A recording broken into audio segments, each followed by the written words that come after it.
நீதி என்கிற பெயரால் அயோத்தியிலும் சரி இதர பல முக்கிய வழக்குகளிலும் சரி மிகப்பெரிய அநீதி இழைக்கப்பட்டது என்பதை யாரும் மறுத்துவிட முடியாது. தள்ளுபடி செய்யப்பட்ட வழக்கு இது, மேல்முறையீடு செய்யப்பட்ட வழக்கு அல்ல. நீதிபதி ஜெயச்சந்திரன் அவர்களே தன் விருப்ப அடிப்படையில், சோமோட்டோ தன் விருப்ப அடிப்படையில் அவரே எடுத்துக்கொண்டு விசாரித்த ஒரு வழக்கு. அவர் ஏற்கனவே அதிமுக ஆட்சியில் சட்டத்துறை செயலாளராக இருந்தவர். இந்த வழக்கு அவர் மீது புனையப்படுவதற்கு அவரும் ஒரு காரணமாக இருந்திருக்கிறார். அவர் தொடர்பான ஆவணங்களை சேகரித்ததில் அவருடைய பங்கு இருந்திருக்கிறது. அது நீதிமன்றத்திலேயே சுட்டிக்காட்டப்பட்டிருக்கிறது. அப்போது கூட அவர் இதை நீங்கள் முன்கூட்டியே சுட்டிக்காட்டியிருந்தாலும் நான் இந்த வழக்கில் இருந்து விலகி இருக்க மாட்டேன் என்றும் சொல்லியிருக்கிறார். ஆகவே நீதிபதி அவர்களுக்கு ஒரு உள்நோக்கம் இருக்கிறது என்பது இந்த தகவல்களில் இருந்து, தரவுகளில் இருந்து தெரிய வருகிறது. எல்லாம் மேல்முறையீட்டு நீதிமன்றத்திலே விவாதிக்கப்படும் என்று நான் நம்புகிறேன். இந்த தீர்ப்பிலே நேர்மையாக நடந்திருப்பது போன்ற தோற்றம் எழவில்லை. அவரே தனிப்பட்ட தன் விருப்ப அடிப்படையில் இந்த வழக்கை எடுத்து விசாரித்ததும், அவரே இந்த வழக்குக்கு தேவையான ஆவணங்களை ஏற்கனவே தயார் செய்ததும் இப்போது வெளிப்படையாக தெரிய வந்திருக்கிறது. அதாவது இப்போதெல்லாம் நீதிபதிகளும் சனாதனமயப்படுத்தப்பட்டிருக்கிறார்களோ என்கிற ஐயத்தை எழுப்புகிறது. நாடாளுமன்ற பாதுகாப்பு என்பதுதான் நாட்டின் பாதுகாப்பு. நாடாளுமன்றத்திற்கே பாதுகாப்பு இல்லை என்று சொன்னால் பிறகு எப்படி இந்த நாட்டை பாதுகாக்கப் போகிறோம்? இதுவரையில் பிரதாப் சிம்ஹாவை கூப்பிட்டு அவர்கள் விசாரிக்கவில்லை. ஆக இதில் நமக்கு சந்தேகம் வருகிறது. ஆக ஓம் பிர்லாவுக்கு தெரிந்தே நடந்திருக்கிறதா? பிரதாப் சிம்ஹாவுக்கு தெரிந்தே நடந்திருக்கிறதா? கவனத்தை திசை திருப்புவதற்காக இதை பண்ணியிருக்கிறார்களா? அவர்கள் விரும்புகிற சட்ட மசோதாக்களை நிறைவேற்ற வேண்டும் என்பதற்காக செய்திருக்கிறார்களா என்றெல்லாம் கேள்வி எழுகிறது. விவாதம் நடக்கிற அமர்வு இந்த அமர்வு தான். எனவே இந்த அமர்விலேயே இந்த சட்டத்தை கொண்டு வந்து விட வேண்டும். அடுத்த தேர்தலில் ஆட்சிக்கு வருகிறோமோ இல்லையோ என்கிற அச்சம் அவர்களுக்கும் இருக்கிறது, பயம் இருக்கிறது. டெல்லி உட்பட அனைத்து மாநில தலைநகரங்களிலும் இன்று ஆர்ப்பாட்டங்கள் நடைபெறுகின்றன. தமிழ்நாட்டில் திருநெல்வேலி, தூத்துக்குடி உள்ளிட்ட தென் மாவட்டங்கள் கடுமையான மழை வெள்ள பாதிப்புக்கு உள்ளாகி இருக்கிற நிலையில் இங்கே இந்தியா கூட்டணியின் சார்பில் ஆர்ப்பாட்டத்தை ஒருங்கிணைக்க இயலவில்லை. விடுதலை சிறுத்தைகள் கட்சியின் தென் சென்னை மைய மாவட்டத்தின் சார்பில் இந்த ஆர்ப்பாட்டம் இன்றைக்கு ஒருங்கிணைக்கப்பட்டிருக்கிறது. பாஜக அரசின் இந்த அடாவடி போக்கை, பாசிச போக்கை விடுதலை சிறுத்தைகள் கட்சி மிக வன்மையாக கண்டிக்கிறது. 2 பேர் பார்வையாளர் மாடத்திலிருந்து மக்களவையிலே தாவி குதித்து மஞ்சள் வண்ண புகையை பரப்பினார்கள். இது குறித்து விவாதிக்க வேண்டும், உள்துறை அமைச்சர் விளக்கமளிக்க வேண்டும் என்ற கோரிக்கையைத்தான் விடுதலை சிறுத்தைகள் அங்கம் வகிக்கும் இந்தியா கூட்டணி கட்சிகள் மற்றும் இதர எதிர்க்கட்சிகள் தொடர்ந்து குரல் எழுப்பி வந்தன. இதனை அனுமதிக்காமல் ஜனநாயக படுகொலையை செய்திருக்கிறது பாஜக அரசு. அந்த 2 பேருக்கு அனுமதி சீட்டு வழங்குவதற்கு பரிந்துரைத்த கர்நாடகாவை சார்ந்த பாஜக எம்பி பிரதாப் சிம்ஹாவை இதுவரையில் விசாரிக்கவில்லை. அவர் உள்ளே இருக்கிறார். விளக்கம் கேட்ட எதிர்க்கட்சி உறுப்பினர்கள் அனைவரும் நான் உட்பட இடைநீக்கம் செய்யப்பட்டு வெளியேற்றப்பட்டிருக்கிறோம். நாடாளுமன்ற வரலாற்றில் முன்னெப்போதும் இல்லாத அளவுக்கு இந்த ஜனநாயக படுகொலை நடந்திருக்கிறது. இது மிக மோசமான ஒரு முன்மாதிரியாகும். இந்தியா கூட்டணியின் சார்பில் டெல்லியிலே நடைபெற்ற கலந்தாய்வு கூட்டத்தில் இதனை கண்டித்து தீர்மானம் நிறைவேற்றப்பட்டிருக்கிறது. பதவியில் நீடிப்பதற்கு தகுதியற்ற நிலையில் இன்றைக்கு அமித்ஷா இருக்கிறார். இந்தியாவை ஆளுகிற நாடாளுமன்றத்திற்கே பாதுகாப்பில்லை என்பதற்கு உள்துறை அமைச்சர்தான் பொறுப்பேற்க வேண்டும், அவர் பதவி விலக வேண்டும் என்று மீண்டும் விடுதலை சிறுத்தைகள் கட்சி வலியுறுத்துகிறது. எலக்ட்ரானிக் ஓட்டிங் மெஷின் இந்த தேர்தலில் பயன்படுத்தக்கூடாது, பழைய வாக்குச்சீட்டு முறையே பேலட் சிஸ்டம் என்பதே நடைமுறைக்கு வர வேண்டும் என்கிற கோரிக்கையையும் இந்தியா கூட்டணி கட்சிகளின் சார்பில் வலியுறுத்துகிறோம். டெல்லியிலே நடைபெற்ற 4வது கலந்தாய்வு கூட்டத்தில் இது தொடர்பாக தீர்மானம் நிறைவேற்றப்பட்டிருக்கிறது. விடுதலை சிறுத்தைகள் கட்சியின் சார்பில் இதனை அழுத்தமாக நாங்கள் வலியுறுத்தி கூறியிருக்கிறோம். இவிஎம் என்கிற எலக்ட்ரானிக் ஓட்டிங் மெஷின் மூலம் அவர்கள் முறைகேடு செய்வதற்கு நிறைய வாய்ப்புகள் இருக்கின்றன என்பது இன்றைக்கு பல்வேறு ஆதாரங்களின் மூலம் உறுதிப்படுத்தப்பட்டிருக்கிறது. இது தொடர்பான வல்லுநர்கள் இதை ஆதாரங்களோடு நிறுவி வருகிறார்கள். எனவே எதிர்வரும் நாடாளுமன்ற பொதுத் தேர்தலை வாக்குச்சீட்டு முறைப்படி நடத்த வேண்டும் என்று தேர்தல் ஆணையத்தை மீண்டும் வலியுறுத்துகிறோம். வருகிற டிசம்பர் 29ஆம் தேதி திருச்சிராப்பள்ளி சிறுகனூரில் நடைபெறுவதாக அறிவிக்கப்பட்டிருந்த விடுதலை சிறுத்தைகள் கட்சியின் வெல்லும் ஜனநாயகம் மாநாடு மழை வெள்ளம் காரணமாக தள்ளி வைக்கப்படுகிறது. தேதி பின்னர் அறிவிக்கப்படும். பொங்கலுக்கு பின்னர் ஜனவரி இறுதியில் இந்த மாநாடு நடைபெறும் என்பதை தெரிவித்துக் கொள்கிறேன். மாண்புமிகு முதல்வர் உள்ளிட்ட தோழமை கட்சி தலைவர்களோடு கலந்து பேசிய பிறகு தேதி அதிகாரப்பூர்வமாக அறிவிக்கப்படும்.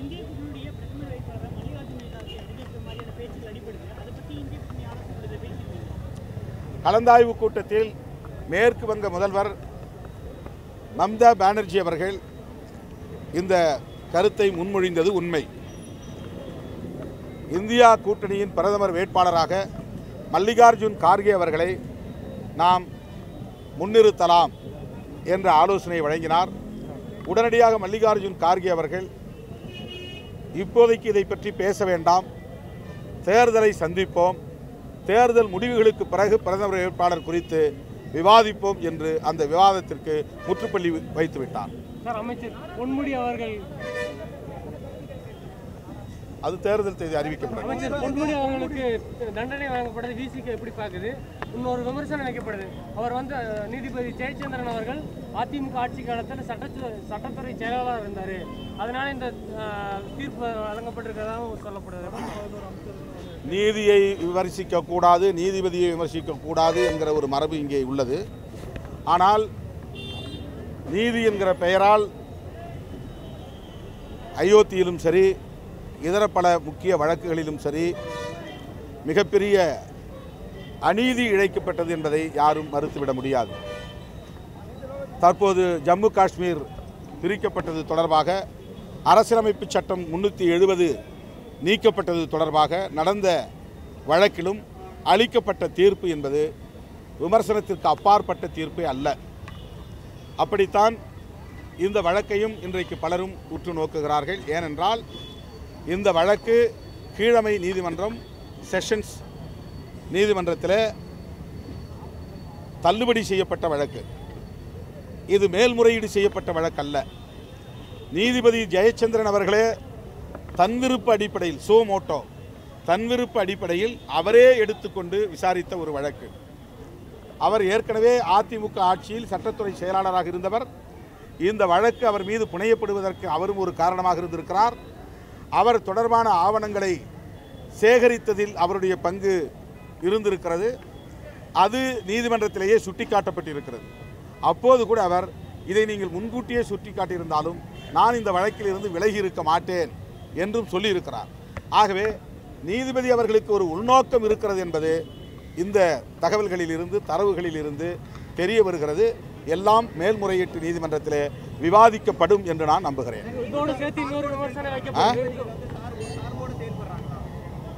ஒரு சார்பாக செயல்படுவது போன்ற தரவுகள் தான் நமக்கு கிடைக்கின்றன. இந்த தீர்ப்பிலே நேர்மையாக நடந்திருப்பது போன்ற தோற்றம் எழவில்லை.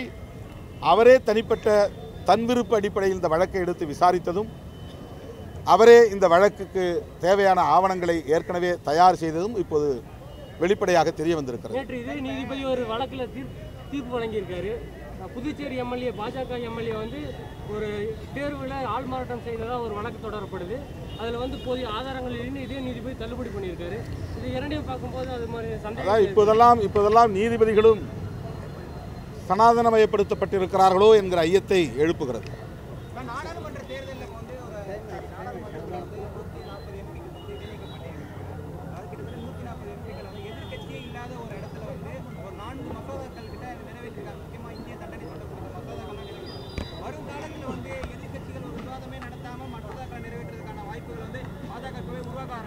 இந்த அரசு எதையும் செய்யும், எடுத்தேன் கவிழ்த்தேன் என்று செய்யக்கூடிய ஒரு ஆளுமைதான் நம்முடைய பிரதமர் நரேந்திர மோடி.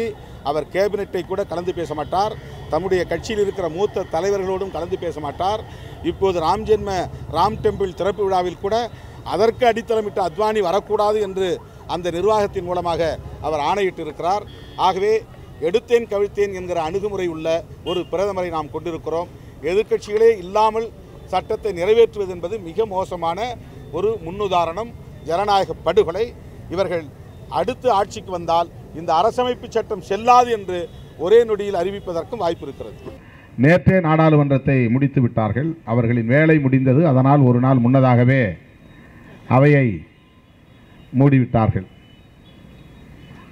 எனவே நேற்று மாலை நான் விமானம் பிடித்து இரவு சென்னை வந்து சேர்ந்தபோதுதான் சைதையில் இப்படி ஒரு ஆர்ப்பாட்டம் நடைபெறுகிறது என்கிற தகவல் தெரிந்தது.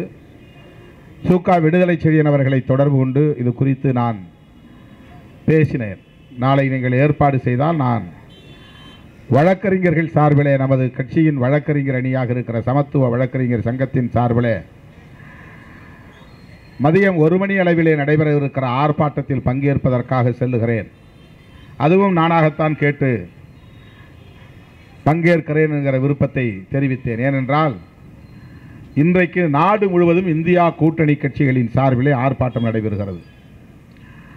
டெல்லியிலே ஜந்தர் மந்தரில் எல்லா நாடாளுமன்ற உறுப்பினர்களும் பங்கேற்கிற ஆர்ப்பாட்டம் இப்போது நடைபெற்று கொண்டிருக்கிறது, முடிந்திருக்கும்.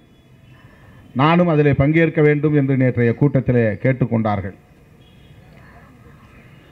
சென்னையிலே நடக்கிற ஆர்ப்பாட்டத்தில், இந்தியா கூட்டணியின் சார்பிலே நடக்கிற ஆர்ப்பாட்டத்தில் பங்கேற்க வேண்டும் என்ற காரணத்தினால் நான் ஜந்தர் மந்தரிலே பங்கேற்கவில்லை, சென்னைக்கு செல்லுகிறேன் என்று முதலில் முடிவெடுத்தேன், அறிவித்தேன். ஆனால் தென் மாவட்டங்களில் கடுமையான மழை, பெரு வெள்ளம், அதனால் கடந்த 1 வார காலமாக மக்கள் பெரும் அவதிக்கு உள்ளாகி இருக்கிறார்கள். இந்த சூழலில் இங்கே இந்தியா கூட்டணி கட்சிகளின் சார்பில் ஆர்ப்பாட்டத்தை ஒருங்கிணைக்க இயலவில்லை என்பது அதன் பிறகுதான் தெரிய வந்தது. இன்றைக்கு திமுக, காங்கிரஸ், இடதுசாரிகள், விடுதலை சிறுத்தைகள் உள்ளிட்ட எல்லோரும் பங்கேற்கிற ஆர்ப்பாட்டம் தமிழ்நாட்டில் தலைநகர் சென்னையில் ஒருங்கிணைத்திருக்க வேண்டும், நடந்திருக்க வேண்டும். 2 நாட்களுக்கு முன்னதாக இந்தியா கூட்டணி தலைவர்களின் கூட்டம் டெல்லியிலே நடந்தது. அந்த கூட்டத்தில் தான் இந்த முடிவு எடுக்கப்பட்டது. 140க்கும் மேற்பட்ட நாடாளுமன்ற உறுப்பினர்களை இடைநீக்கம் செய்ததை கண்டித்து அகில இந்திய அளவில் அனைத்து மாநில தலைநகரங்களிலும் டெல்லி உட்பட ஆர்ப்பாட்டங்களை நடத்துவது, ஆங்காங்கே இந்தியா கூட்டணி கட்சிகளின் தலைவர்கள் பங்கேற்க வேண்டும் என்ற முடிவு எடுக்கப்பட்டது. ஆக அந்த முடிவின் அடிப்படையிலே நான் சென்னையிலே பங்கேற்பதாக கருதி நேற்று இரவே கிளம்புவது என்று முடிவெடுத்த நிலையில் இன்றைக்கு காலையிலே டெல்லி ஜந்தர் மந்திரிலே நடக்கிற ஆர்ப்பாட்டத்தில் பங்கேற்பதில்லை என்ற சூழல் உருவானது. ஆனால் இங்கே வந்த பிறகுதான் சென்னையிலே ஆர்ப்பாட்டம் இல்லை, மழை வெள்ளத்தால் பாதிக்கப்பட்டிருக்கிற சூழலில் மீட்பு பணிகளிலும் நிவாரணப் பணிகளிலும் முதலமைச்சர் உள்ளிட்ட ஆளும் கட்சியை சார்ந்த அனைவரும், அமைச்சர்கள் உள்ளிட்ட அனைவரும் அங்கே முகாமிட்டிருக்கிறார்கள். எனவே இந்த நாளில் ஆர்ப்பாட்டத்தை ஒருங்கிணைக்க இயலவில்லை என்கிற தகவல் தெரிந்தது. இந்தியாவிலேயே இந்த 140, 142 நாடாளுமன்ற உறுப்பினர்கள் சஸ்பெண்ட் செய்யப்பட்டதை கண்டித்து வீதிக்கு வந்து உடனடியாக எதிர்வினை ஆற்றிய இயக்கம் விடுதலை சிறுத்தைகள் கட்சிதான். இது சற்றும் எதிர்பாராத ஒன்று, நானே எதிர்பார்க்கவில்லை. தோழர்கள் ஆங்காங்கே சாலை மறியல் போராட்டம், ரயில் மறியல் போராட்டம், மத்திய அரசு அலுவலகங்களுக்கு முன்னால், அஞ்சல் அலுவலகம் உள்ளிட்ட அலுவலகங்களுக்கு முன்னால் முற்றுகை போராட்டம் என்று தன்னியல்பாக போராட்டம் வெடித்தது. இந்தியாவிலேயே தமிழ்நாட்டில் தான் வெடித்தது. அதிலும் விடுதலை சிறுத்தைகள் தான் அதை முன்னெடுத்தார்கள் என்கிற வரலாற்று பதிவு பெருமை அளிக்கிறது. அந்த வரிசையில் தான் இன்றைக்கு தென் சென்னை மைய மாவட்டத்தின் சார்பில் இந்த ஆர்ப்பாட்டம் இந்த மைய மாவட்டத்தின் சார்பில் மட்டுமே நடத்துவது என்கிற அடிப்படையில் ஒருங்கிணைக்கப்பட்டது. ஒருங்கிணைந்த சென்னை மாவட்டத்தின் சார்பில் ஒருங்கிணைக்கப்பட்ட நிகழ்வு இல்லை என்றாலும் கூட அனைத்து மாவட்ட செயலாளர்களும் முன்னணி பொறுப்பாளர்களும் இந்த ஆர்ப்பாட்டத்திற்கு வந்திருப்பது மகிழ்ச்சி அளிக்கிறது. தோழர்களே, எதற்காக நாடாளுமன்ற உறுப்பினர்களை கொத்து கொத்தாக இடைநீக்கம் செய்தார்கள்? இது மிக முக்கியமான ஒரு கேள்வி. இந்திய நாடாளுமன்ற வரலாற்றிலேயே முன் எப்போதும் நடைபெறாத ஒன்று. இதுவரையில் இவ்வளவு பேர் ஒரே கூட்டத்தொடரில், ஒரே செஷன், ஒரே கூட்டத்தொடரில் இடைநீக்கம் செய்யப்பட்டதாக சான்றுகள் இல்லை, வரலாற்றில் பதிவுகள் இல்லை.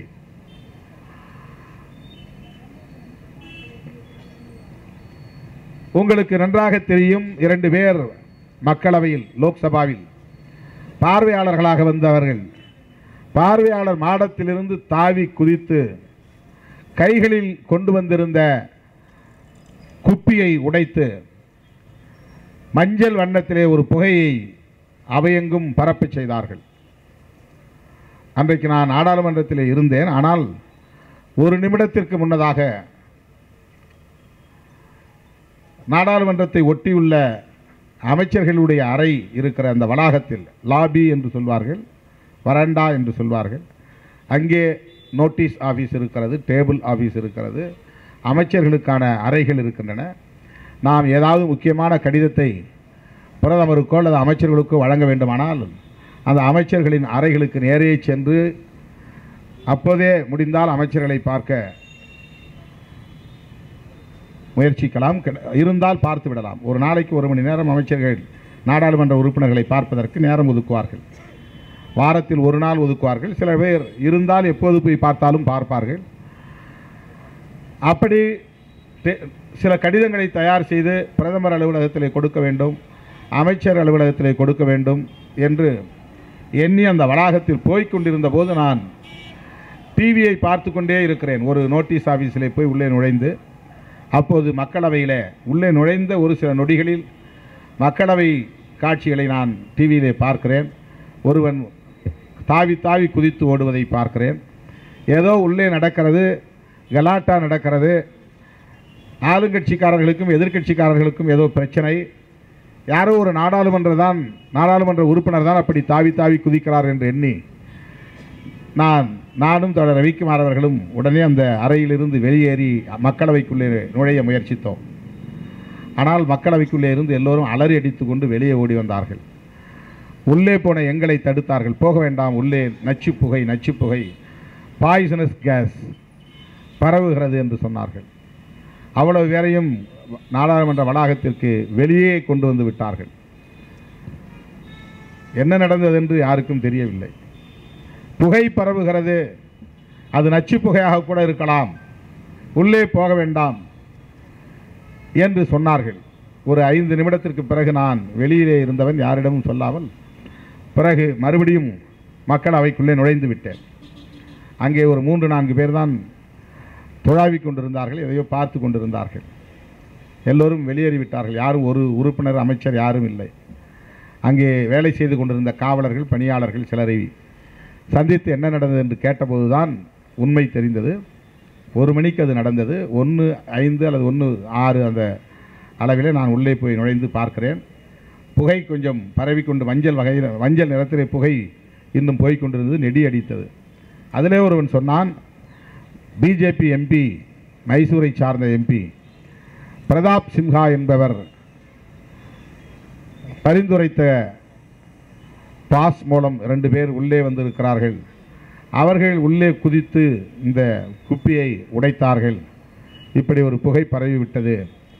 அவர்களை போலீஸ், அதாவது நாடாளுமன்ற காவலர்கள் பிடித்து கொண்டு போய்விட்டார்கள் என்று சொன்னார்கள். அதன் பிறகுதான் நான் வெளியே வந்தேன். இதுதான் நடந்தது. எதற்காக அவர்கள் உள்ளே வந்தார்கள்? ஏன் அந்த மஞ்சள் நிற புகையை கக்குகிற குப்பிகளை உடைத்தார்கள்? எப்படி அதை உள்ளே கொண்டு வந்தார்கள் என்கிற கேள்வி. இந்த கேள்வி ஆளுங்கட்சிக்காரனுக்கும் எழ வேண்டும். அதுதான் நியாயமானது. இதில் ஆளுங்கட்சி எதிர்க்கட்சி என்ற பாகுபாடு இல்லை. யாராயிருந்தாலும் எப்படி பாதுகாப்பு சோதனைகளை மீறி ஒருவன் புகை கக்குகிற குப்பியை கண்டெய்னர், ஏதோ ஒரு பாட்டில் அல்லது ஒரு கண்டெய்னர், அதை கொண்டு வந்தான். சோதனை 3-4 இடத்துல நடக்கிறது. மெயின் கேட், பாராளுமன்றத்தை சுற்றி 4 வகை திசையிலும் கேட் இருக்குது. வடபுறத்தில் இருக்கக்கூடிய கேட் வழியாக தான் இப்போ எல்லாம் பெரும்பாலும் நாம் வரோம். அந்த கேட்டுக்கிட்ட செக் பண்ணுறாங்க. அதை முடிச்சுட்டு உள்ளே வர்ற இடத்துல, பார்லிமெண்ட் பில்டிங்கில் ஏறுற இடத்துல செக்யூரிட்டி செக் இருக்குது, அங்கே பார்க்குறாங்க. அதை முடிச்சுட்டு லோக்சபாவில் நுழையும் போது ஒவ்வொரு என்ட்ரிலையும், நுழைவாயிலையும், பாராளுமன்றத்துக்கு நுழையிறதுக்கு நிறைய வாசல் இருக்குது, அந்த இடத்துல செக்யூரிட்டி இருக்காங்க, பார்லிமெண்ட் செக்யூரிட்டி. அவங்களும் பார்த்து தான் உள்ளே விடுறாங்க. பார்வையாளர்களை மேலே அனுப்பணும்னா அங்கே செக்யூரிட்டி இருப்பாங்க. அந்த பார்வையாளர் மாடத்துக்குள்ளேயே செக்யூரிட்டி இருப்பாங்க. இவ்வளவு பாதுகாப்பை மீறி ஒருவன் கையில் அந்த புகையை கொண்டு வந்து, அதுவும் மேலே இருந்து ஒரு 15 அடி உயரத்திலிருந்து கீழே குதித்து கோஷம் எழுப்பியிருக்கிறான் இந்தியில். எதேச்சதிகாரம் எடுபடாது, உன்னுடைய சர்வாதிகாரம் எடுபடாது, இதுதான் முழக்கம். 2 பேர் உள்ளே முழக்கம் விட்டிருக்கிறான், 4 பேர் வெளியிலே அதே முழக்கத்தை எழுப்பியிருக்கிறார்கள், அதே புகையை பரப்பியிருக்கிறார்கள், அதே கண்டெய்னரை போட்டு உடைச்சிருக்கிறாங்க. அந்த கேட்டில் இருக்கக்கூடிய செக்யூரிட்டி செக் பக்கத்திலேயே அது நடக்கிறது.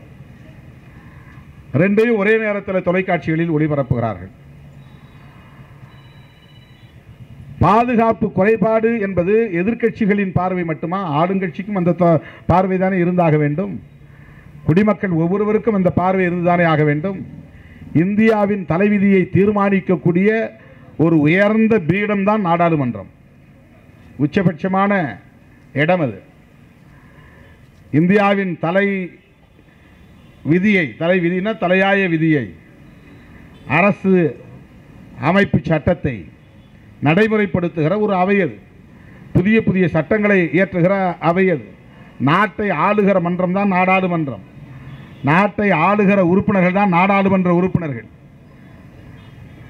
அவர்கள் எல்லாம் ஒன்று கூடக்கூடிய ஒரு உயரிய பெருமன்றம் தான் மக்களவை என்பதும் மாநிலங்களவை என்பதும்.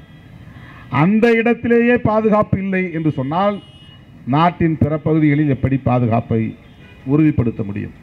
இந்த கேள்வி இந்திய நாட்டின் குடிமகன் ஒவ்வொருவருக்கும் எழ வேண்டிய கேள்வி. பிரதமருக்கும் அந்த கேள்வி எழ வேண்டும், உள்துறை அமைச்சருக்கும் அந்த கேள்வி எழ வேண்டும், அனைத்து ஆளுங்கட்சி உறுப்பினர்களுக்கும் அந்த கேள்வி எழ வேண்டும். ஆனால் எதிர்க்கட்சிகள் அந்த கேள்வியை எழுப்புகிற நிலையில் அதற்கு அவர்கள் பதிலளிக்கவில்லை என்பதை விட அவ்வளவு பேரையும் கூண்டோடு வெளியேற்றி இருக்கிறார்கள். என்ன கோரிக்கை?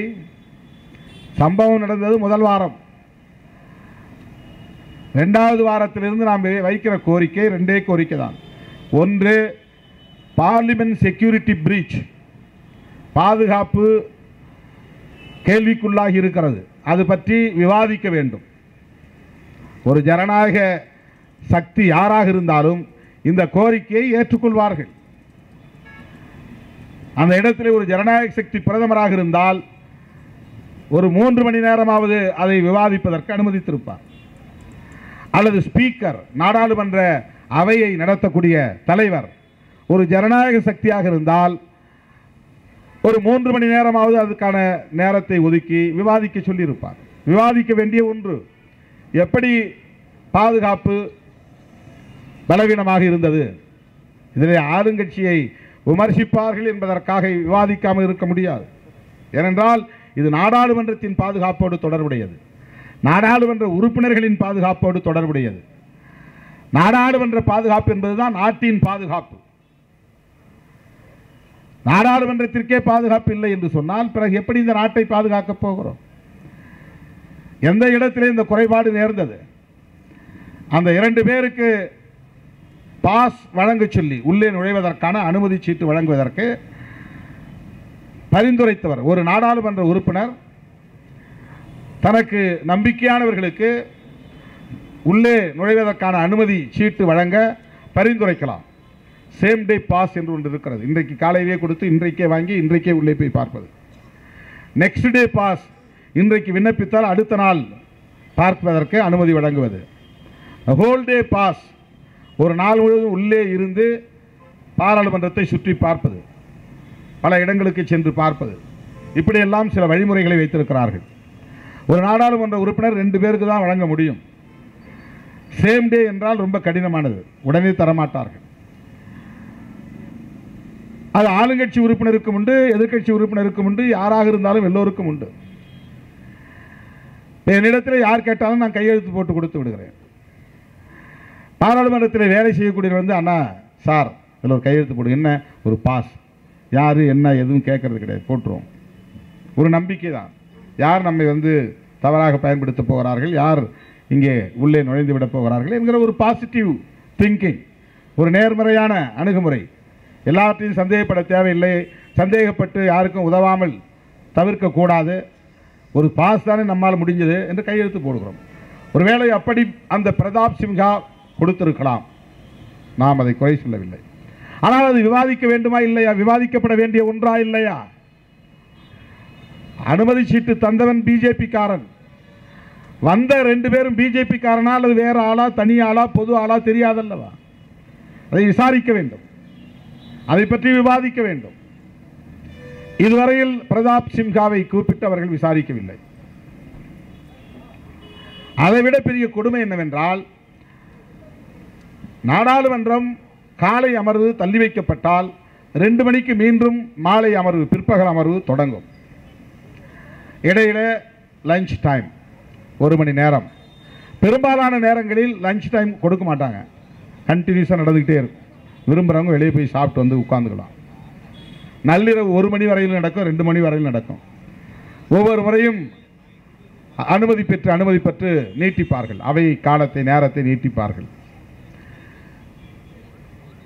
1 மணிக்கு இந்த சம்பவம் நடக்கிறது, அவை முழுக்க மஞ்சள் புகை பரவுகிறது. நாடாளுமன்ற உறுப்பினர்கள் அனைவரும் அலறி அடித்துக் கொண்டு வெளியே ஓடுகிறார்கள். கண் எரிச்சல் என்கிறார்கள், மூக்கு எரிச்சல் என்கிறார்கள், நச்சு புகையோ என்று அச்சப்படுகிறார்கள். இந்த நிலையில் 2 மணிக்கு மறுபடியும் அந்த அமர்வை கூட்ட வேண்டிய தேவை என்ன வந்தது? இது எவ்வளவு பெரிய கேள்வி. ஸ்பீக்கர் ஓம் பிர்லா 2 மணிக்கு வந்து உட்கார்கிறார். 1:15 தான் அது அந்த பரபரப்பு முடிகிறது. 1:30 மணிக்குத்தான் அவரை அழைத்து கொண்டு போகிறார்கள். அதுவரையில் யாரும் செக்யூரிட்டி வெளியிலிருந்து வரவில்லை. அவர்களை மடக்கி பிடித்ததே நாடாளுமன்ற உறுப்பினர்கள் தான், எதிர்க்கட்சி உறுப்பினர்கள் தான். பார்லிமெண்ட் செக்யூரிட்டி கூட வந்து பிடிக்கவில்லை. இவர்கள் அடித்து உதைத்து கொண்டு போய் ஒரு இடத்திலே வைத்திருக்கும் போதுதான் வந்து அவர்கள் அழைத்து போகிறார்கள். எவ்வளவு பலவீனமாக இருக்கிறது இந்த ஆட்சி நிர்வாகம் பாதுகாப்பு தொடர்பாக என்பதை புரிந்து கொள்ள வேண்டும். 2 மணிக்கு கூட்டத்தை கூட்டுறார் ஓம் பிர்லா. இது எவ்வளவு பெரிய அதிர்ச்சியை தருகிறது. 2 மணிக்கு வந்தால் என்ன அர்த்தம்? அந்த புகையில் ஒன்றும் இல்லை, அது நச்சு புகை கிடையாது, அதனால் ஒன்றும் பாதிப்பு இல்லை அப்படின்னு நம்பித்தான் அவர் வந்து உட்கார்றார். அவருக்கு அந்த நம்பிக்கை இருக்கலாம், எல்லா உறுப்பினர்களுக்கும் அந்த நம்பிக்கை வருமா? அதை டிஸ்இன்ஃபெக்ஷன், அதனால் நோய் தொற்று வராத அளவுக்கு ஏதாவது ஸ்ப்ரே பண்ணணும், அந்த புகையை டெஸ்ட் பண்ணணும், அதில் பாய்சன் இருக்கா இல்லையான்னு அதை ஃபொரென்சிக் சயின்ஸ் டிபார்ட்மெண்ட்டுக்கு அனுப்பி வைக்கணும். ஏன் ஒரு நாள் லீவ் விட்டா என்ன, அந்த ஆஃப் டே விட்டா என்ன, அடுத்த நாள் கூடினால் என்ன, அதை சுத்தம் செய்த பிறகு வந்தால் என்ன, அந்த காற்றெல்லாம் வெளியே போன பிறகு, புகையெல்லாம் வெளியே போன பிறகு வந்தால் என்ன குடிமூழ்கு போகிறது? ஆக இதில் நமக்கு சந்தேகம் வருகிறது. ஆக ஓம் பிர்லாவுக்கு தெரிந்தே நடந்திருக்கிறதா, பிரதாப் சிம்ஹாவுக்கு தெரிந்தே நடந்திருக்கிறதா, கவனத்தை திசை திருப்புவதற்காக இதை பண்ணி இருக்கிறார்களா, அவர்கள் விரும்புகிற சட்ட மசோதாக்களை நிறைவேற்ற வேண்டும் என்பதற்காக செய்திருக்கிறார்களா என்றெல்லாம் கேள்வி எழுகிறது. எதிர்க்கட்சி உறுப்பினர்கள் எதுவும் ஜனநாயகத்தை மீறி கோரிக்கை வைக்கவில்லை. விவாதம் நடத்தணும், பிரைம் மினிஸ்டர் அல்லது ஹோம் மினிஸ்டர் தான், உள்துறை அமைச்சர் அவைக்கு வந்து உட்கார்ந்து அது சம்பந்தமாக விளக்கம் சொல்லணும். ஒன்லி 2 கோரிக்கை தான். இதில் என்ன தப்பு இருக்கு? அந்த பார்லிமெண்ட் வளாகத்துக்குள்ளே அவருக்கான அறையில் உட்கார்ந்து இருக்கிற உள்துறை அமைச்சர் அங்கிருந்து 1 நிமிடத்திற்குள்ளே அவைக்குள்ளே வரலாம், எதிர்க்கட்சிகளின் கோரிக்கைக்கு விளக்கம் சொல்லலாம், முடிந்து விட்டது. ஒரே நாளில் இந்த பிரச்சனை முடிந்திருக்கும். ஆனால் அவர்கள் அதை விவாதத்திற்கும் எடுத்துக்கொள்ளவில்லை. உள்துறை அமைச்சர் அவைக்கும் வரவில்லை, எந்த விளக்கமும் தரவில்லை. பிரதாப் சிம்ஹா என்கிற பிஜேபி உறுப்பினரை அழைத்து விசாரிக்கவும் இல்லை. அந்த அவையை ஒரு நாள் தள்ளி போடவும் இல்லை. எதிர்க்கட்சி உறுப்பினர்களை கொத்து கொத்தாக இடைநீக்கம் செய்கிறார்கள். கேட்டால் நாடாளுமன்ற மரபை மீறுகிறார்கள். என்ன மரபை மீறினார்கள்? வழக்கமாக காலங்காலமாக நடக்கிறதா, எதிர்கட்சிகள் போய் வெல்லுன்னு சொல்லி இந்த இடத்துல ஸ்பீக்கர் உட்காந்துருக்காருன்னா எதிரில் கோர்ட்டில் உட்காந்துருக்க மாதிரி இந்த பக்கம் 4 பேர் இந்த பக்கம் 4 பேர் உட்காந்து உறுப்பினர்கள் பேசுறது எழுதிட்டு இருப்பாங்க. அவங்க வந்து பார்லிமெண்ட் ரிப்போர்ட்டர், மீடியா விங்க. அவங்க அப்படியே நேராக பார்லிமெண்ட்டுக்கு ஸ்பீக்கருக்கு நேராக எதிரில் கீழே செக்ரட்டரி ஜெனரல் உட்கார்ந்துருப்பார். அவர் தான் அவையை சட்டப்படி நாடாளுமன்ற விதிகளின்படி அவையை நடத்தக்கூடியவர், அவையை மீறாமல் இருக்கக்கூடிய அறிவிப்புகளை எல்லாம் செய்யக்கூடியவர், சஸ்பென்ஷன் அவ்வளவையும் அவர் தான் கவனிக்கக்கூடியவர். அந்த இடத்திற்கு பெயர் ஆங்கிலத்திலே வெல், கிணறு. உறுப்பினர்கள் அவரவர் இருக்கை விட்டு இங்கே இறங்கி வந்து அந்த இடத்திலே நின்று முழக்கமிடுவது காலம் காலமாக இருந்து வருகிற மரபு. எவ்வளவு கூச்சப்பட்டாலும் அவங்க மேலே கை வைக்கக்கூடாது. பார்லிமெண்ட் செக்யூரிட்டி இருந்தால் கூட அவங்கள புஷ் பண்ணக்கூடாது, டச் பண்ணக்கூடாது. 3 மணி நேரம் 4 மணி நேரம் கத்தினாலும் அவர் கத்திட்டே இருக்கலாம். இங்கே அசம்பிளினாக்க குண்டு கட்டா கட்டி தூக்கிட்டு வந்து வெளியே போட்டுருவாங்க. சட்டமன்றத்தில் கொஞ்ச நேரத்துக்கு மேலே கத்த விட மாட்டாங்க. ஆளை பிடிச்சி இழுத்துட்டு போய் வெளியே போட்டுருவாங்க. தூக்கிட்டு போனே ஆர்டர் போடுவார் இங்கே இருக்கிற ஸ்பீக்கர், அந்த உறுப்பினர் 4 பேரையும் தூக்கி வெளியே போடியான்னு. ஆனால் அங்கே நாடாளுமன்ற உறுப்பினர்களை அப்படி யாரும் சொல்ல முடியாது. பிரதமர் பேசும்போதும் கத்திக்கிட்டு இருக்கலாம், ஸ்பீக்கர் பேசும்போதும் கத்திக்கிட்டு இருக்கலாம். அது அவை மீறல் என்றாலும் கூட நாடாளுமன்ற உறுப்பினர்களின் உரிமை பாதுகாக்கப்பட வேண்டும். அதனால் எதிர்க்கட்சி உறுப்பினர்கள் கோஷம் போடுகிற போது யாரும் டச் பண்ண மாட்டாங்க. இப்போவும் அதே மாதிரி தான் நடந்துச்சு. அந்த வெளில போய் நின்று கோஷம் போட்டாங்க. இவங்க விடாமல் அவையை நடத்தும் போது அந்த பிளக்கார்ட்ஸ் கொண்டு போய் முகத்தை காட்டுறாங்க. இதற்காக முதல் நாள் 40 பேர், அடுத்த நாள் 40 பேர், அடுத்த நாள் 10 பேர், தொடர்ச்சியாக. சும்மா போய் நான் பிளக்கார்ட்ஸ் கூட பிடிக்கல, நான் போய் சும்மா தான் நின்றுட்டு இருந்தேன். 19ஆம் தேதி என்ன சஸ்பெண்ட் பண்ணாங்க. கேட்டு நீ சஸ்பெண்ட் ஆகுறீங்களா, போகணுமா ஊருக்கு, சஸ்பெண்ட் பண்ணலாமா, கேட்டு விருப்பப்படுறவங்க தான் சஸ்பென்ஷன், ஏதோ அவார்டு கொடுக்குற மாதிரி. ஏன் என்றால் எதிர்க்கட்சி எதிர்ப்பில்லாமலேயே அவர்கள் விரும்புகிற சட்ட மசோதாக்களை இந்த கூட்டத்தொடரிலேயே நிறைவேற்றிவிட வேண்டும் என்பதுதான் அவர்களின் நோக்கம். இந்த கூட்டத்தொடருக்கு அப்புறம் அடுத்து வரக்கூடிய கூட்டத்தொடர் லெஜிஸ்லேட்டிவ் பிஸ்னஸ் இருக்காது. அதாவது பில் இன்ட்ரோடியூஸ் பண்ண மாட்டாங்க, மசோதா இன்ட்ரோடியூஸ் பண்ண மாட்டாங்க, அதன் மீது டிஸ்கஷன் நடக்காது. வெறும் பட்ஜெட் தாக்கல் பண்ணிவிட்டு ஓட் ஆன் அக்கவுண்ட்னு சொல்லிட்டு முடிச்சுட்டு போயிடுவாங்க. பிப்ரவரியில் நடக்கிற பட்ஜெட் தாக்கல் அதான் கடைசி அமர்வு, அதுக்கப்புறம் எலெக்ஷன் தான். அப்போது லெஜிஸ்லேட்டிவ் பிஸ்னஸ் என்கிற சட்டத்தை இயற்றக்கூடிய ஒரு விவாதம் நடக்கிற அமர்வு இந்த அமர்வு தான். எனவே இந்த அமர்விலேயே இந்த சட்டத்தை கொண்டு வந்து விட வேண்டும். அடுத்த தேர்தலில் ஆட்சிக்கு வருகிறோமோ இல்லையோ என்கிற அச்சம் அவர்களுக்கும் இருக்கிறது, பயம் இருக்கிறது. இல்லைனா அவங்க அடுத்த செஷனில் பார்த்துக்கலாம், மீண்டும் நாம் தான் ஆட்சிக்கு வரப்போகிறோம், நாம் கொண்டு வந்துடலான்ட்டு அதை கேர்லெஸ்ஸாக வெட்டுறதுக்கு வாய்ப்பு இருக்குது. ஆனால் அதுக்கு ஒரு வேளை வராமல் போனால் என்ன பண்ணுறதுங்கிற பயம். அதனால் IPC, Indian evidence act, CRPC criminal procedure code இதெல்லாம் இந்தியில் பேர் மாற்றிருக்கிறான். அது வாயில் நுழையில. இந்தியன் எவிடன்ஸ் ஆக்டுங்கிறது ஆங்கிலத்தில் சாட்சிய சட்டம், இந்தியன் எவிடன்ஸ் ஆக்ட். அதை இவன் பாரத் சாக்ஷியா அப்படின்னு ஏதோ பேரை சொல்கிறான், சட்டத்துக்கு ஏதோ பேர் வச்சுருக்கான். சாக்ஷின்னா வடமொழியில், சமஸ்கிருதத்தில் எவிடன்ஸ். பேர் மாத்திரம், பேர் மாத்திரத்தோடு இல்லாமல் அந்த சட்டத்தில் இருக்கக்கூடிய கண்டென்ட் மாத்திரம். அது வந்து பெரிய அமெண்ட்மெண்ட், அது அமெண்ட்மெண்ட்டுன்னு சொல்லணும். ஆனால் அப்படி அவங்க சொல்லாமல் கண்டென்ட்டை மாற்றிருக்காங்க, உள்ளே இருக்கிற உள்ளடக்கத்தை மாற்றிருக்கிறாங்க, செக்ஷனை மாற்றிருக்கிறாங்க. இப்போ ஐபிசியில் இது வரலாம் 302னா கொலை வழக்கு, இப்போ செக்ஷன் மாறி போச்சு 101. இப்போ பெரிய குழப்பமாகும், ஆர்கியூ பண்ணுற வக்கீல்களுக்கு குழப்பமாகும், கேட்குற ஜட்ஜிக்கு குழப்பமாகும், எழுதுகிற ஜட்ஜ்மெண்ட்டில் குழப்பமாகும்.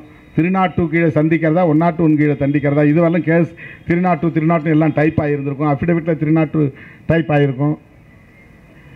எவ்வளவு பெரிய குழப்பவாதிகள் ஆட்சி அதிகார பீடத்தில் அமர்ந்திருக்கிறார்கள் என்பதற்கு இதை விட வேறொன்றும் சான்று தேவையில்லை.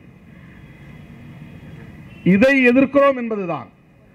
இந்த சட்டத்தை ஜாயின்ட் பார்லிமெண்ட் கமிட்டிக்கு அனுப்பு.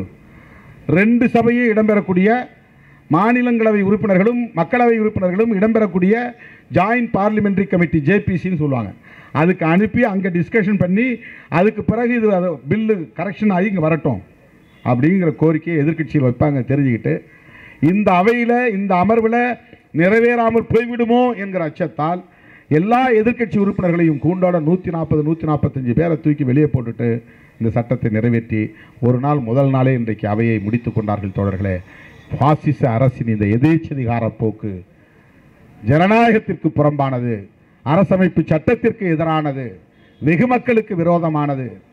ஆகவேதான் இந்த ஆட்சி தொடரக்கூடாது. பிஜேபி மீண்டும் ஆட்சி அதிகாரத்திற்கு வந்துவிடக்கூடாது.